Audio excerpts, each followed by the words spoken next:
buenos días. Es un gozo para mí traerles hoy una nueva palabra de consuelo. Y la palabra de consuelo la encontramos en Hebreos capítulo 6, versículo 17, donde la palabra del Señor dice: por lo cual, queriendo Dios mostrar más abundantemente a los herederos de la promesa la inmutabilidad de su consejo, interpuso juramento. El propósito de Dios para con los cristianos es el de hacernos herederos. ¿Herederos de qué? Bueno, aquí dice de la promesa.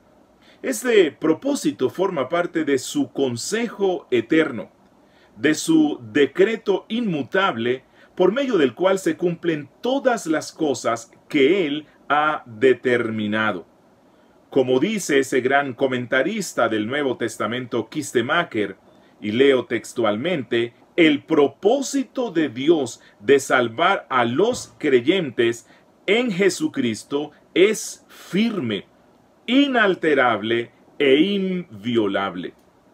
Algunos creyentes creen que la carta a los hebreos fue escrita para enseñarnos que el salvo, si se descuida, puede perder la salvación. Pero esta interpretación es errónea, no es muy acertada, pues además de estar en contra de la enseñanza general de las Sagradas Escrituras, se opone a las enseñanzas claras del autor de esta carta. Por ejemplo, en el capítulo 10, en el verso 39, el autor dirá que nosotros, los creyentes, no somos de los que retrocedemos para perdición. Es imposible para un salvo dejar de serlo porque tenemos una promesa inmutable y eterna.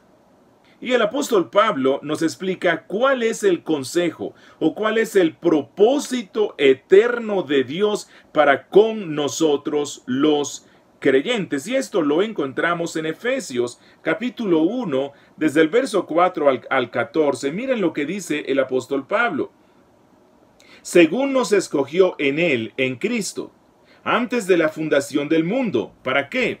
Para que fuésemos santos. El salvo es un santo. Aquel que dice ser salvo, pero no es santo, realmente no es un salvo. El salvo se caracteriza por ser santo, porque Dios lo escogió, dice Pablo, para que fuésemos santos y sin mancha delante de Él, en amor, habiéndonos predestinado para ser adoptados hijos suyos por medio de Jesucristo, según el puro afecto de su voluntad, es decir, según su beneplácito, según Él lo decretó, según Él lo predestinó. ¿Con qué objetivo? Para alabanza de la gloria de su gracia, en la cual nos hizo aceptos en el amado, es decir, en Cristo, en quien tenemos redención por su sangre, el perdón de pecados, según las riquezas de su gracia, que hizo sobreabundar para con nosotros en toda sabiduría e inteligencia, dándonos a conocer el misterio de su voluntad, según su beneplácito, el cual se había propuesto en sí mismo. Todo esto habla de la doctrina de la predestinación. ¿Y cuál era el plan que se había propuesto? De reunir todas las cosas en Cristo, en la dispensación del cumplimiento de los tiempos, así las que están en los cielos como las que están en la tierra. Y escuchen lo que dice el verso 11.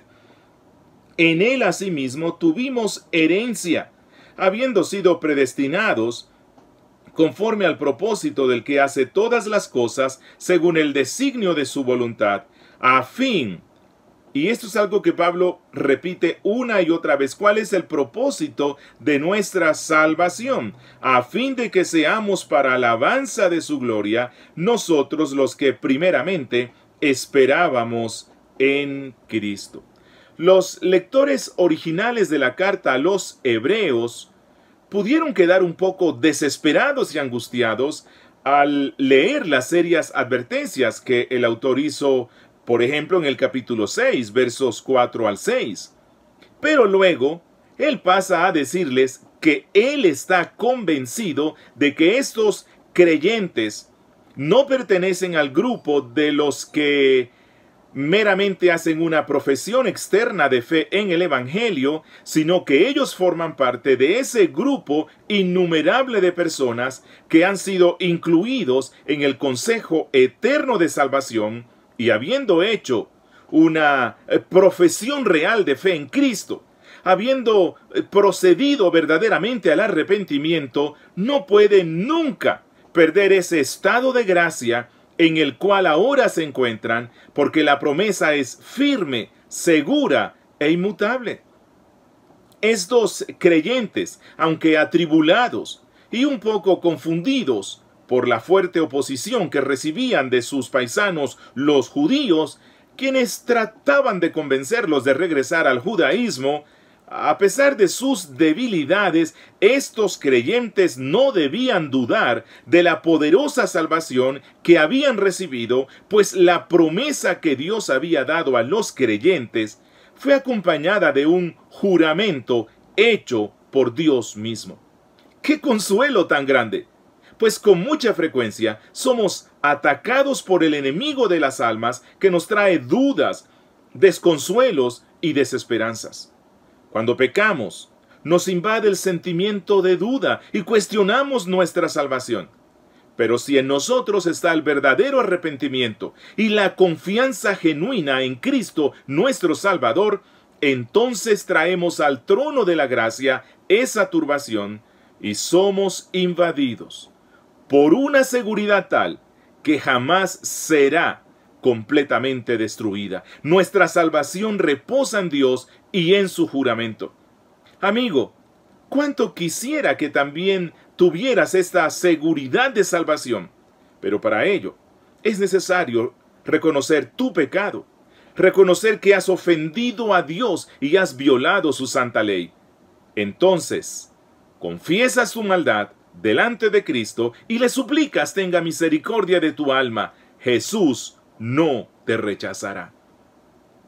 ¡Qué plan tan maravilloso diseñaste en la eternidad para darme la salvación y así poderte glorificar!